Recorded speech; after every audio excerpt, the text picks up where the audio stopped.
যে যা খুশি বলুক, যে যা খুশি বলতে পারে। আমরা যে প্রতিজ্ঞা নিয়ে নেমেছি সেই প্রতিজ্ঞায় আমরা অনড় থাকবো। আমার মেয়ে তো নেই, তো যারা খুন করা হয়েছে আমার মেয়েকে, ও মাফিয়াদের বিরুদ্ধে গিয়ে সাধারণ নাগরিকদের জন্য যে লড়াইটা করেছিল, সেই লড়াইটা আমার কাছে, আমার লড়াইয়ের থেকে তার লড়াইটা অনেক কষ্টের ছিল, অনেক যন্ত্রণার ছিল। আমিও অনেক যন্ত্রণা নিয়ে এই লড়াইতে তার অসম্পূর্ণ কাজ আমি সম্পূর্ণ করব, এই প্রতিজ্ঞা নিয়েছি। আমাদের অ্যাডভোকেটরা আমাদের যে প্রশ্নগুলো আছেন সব তুলে ধরেছেন, এবং এই মামলা সম্বন্ধে যে বিচারপতি তিনি যে অবহিত আগের থেকে সেটা তিনি প্রমাণ করে দিয়েছেন। সিবিআই যদি বিরোধিতা করার চেষ্টা করে সুবিধা করতে পারবে না, কারণ সেটা তিনি আজকেই। আমার তো অধিকার আছে, আমার মেয়েকে মারা হয়েছে, আমি ন্যায় বিচার চাইবো না? আমি ন্যায় বিচার চাইতে গেলেই যখন সরকার মেরেছে আমার মেয়েকে, স্বাস্থ্যমন্ত্রী আমাকে, আমার মেয়েকে খুন করেছে তার লোক দিয়ে, তো বারবার উঠে আসবে রাজনীতি। আমি যখন তাহলে কি আমি বসে থাকবো? মেয়ের ন্যায় বিচার চাইবো না? ও আচ্ছা আচ্ছা, কি বললেন বারংবার পানিহাটি আপনাদের বিধানসভায় যখন রোড টু রোড যাচ্ছেন, বলা হচ্ছে মেয়েকে নিয়ে রাজনীতি করছেন। আমার মেয়ে তো নেই, তো যারা খুন করা হয়েছে আমার মেয়েকে, ও মাফিয়াদের বিরুদ্ধে গিয়ে সাধারণ নাগরিকদের জন্য যে লড়াইটা করেছিল, সেই লড়াইটা আমার কাছে, আমার লড়াইয়ের থেকে তার লড়াইটা অনেক কষ্টের ছিল, অনেক যন্ত্রণার ছিল। আমিও অনেক যন্ত্রণা নিয়ে এই লড়াইতে তার অসম্পূর্ণ কাজ আমি সম্পূর্ণ করব, এই প্রতিজ্ঞা নিয়েছি।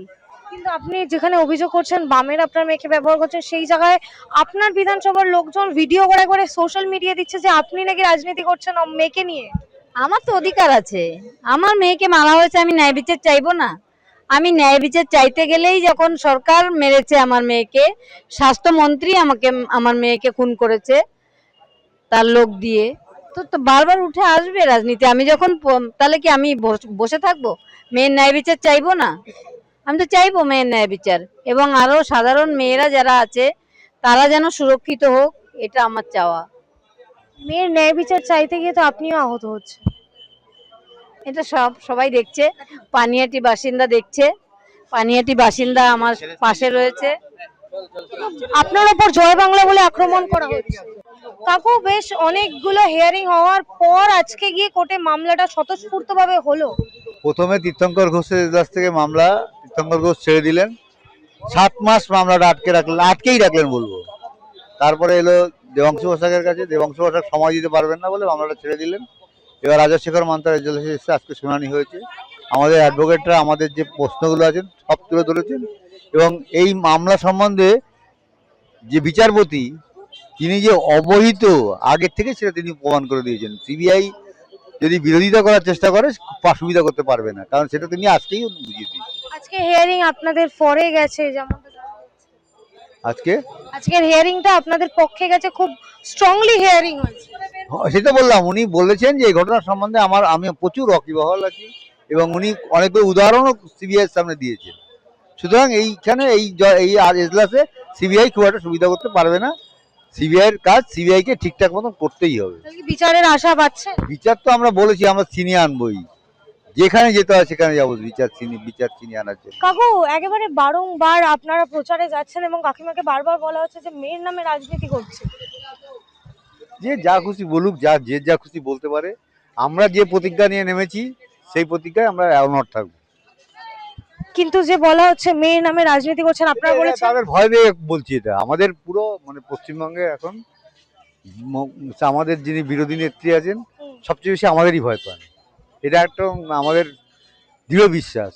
মানে আপনাদের ভয় পাচ্ছেন স্বয়ং মমতা বন্দ্যোপাধ্যায়? হ্যাঁ হ্যাঁ হ্যাঁ, ভয় তো অন্যায় করলে, অপরাধ যে করে সে অবশ্যই যে ভিকটিম হয় তাকে ভয় সে পাবে, সে পেতে বাধ্য। আমরা ন্যায়ের পথে আছি, আর যারা অন্যায়ের পথে আছে তারা ভয় পাচ্ছে। আপনাদের উপর হামলা করা হচ্ছে। ওই জন্য তো করছে।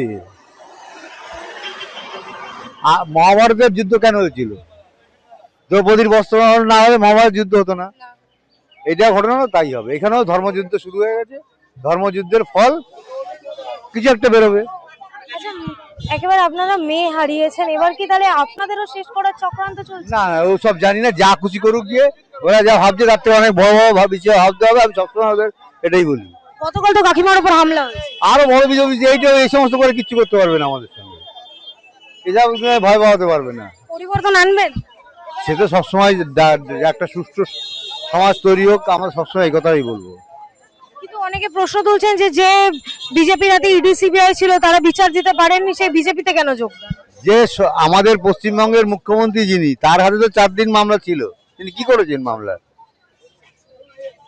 এমনকি লোয়ার কোর্ট থেকে যে বলা হয়েছিল, যে কথাগুলো বলা হয়েছিল, একটা কথা পয়েন্ট মেনেছেন, উনি সুপ্রিম কোর্টের রায় মানেন না, আর লোয়ার কোর্ট তো ওনার কাছে মানে খেলার পুতুল।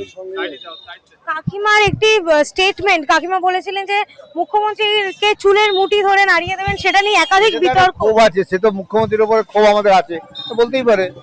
কল্যাণ ব্যানার্জি বলছেন মামলা করা হবে। করুক,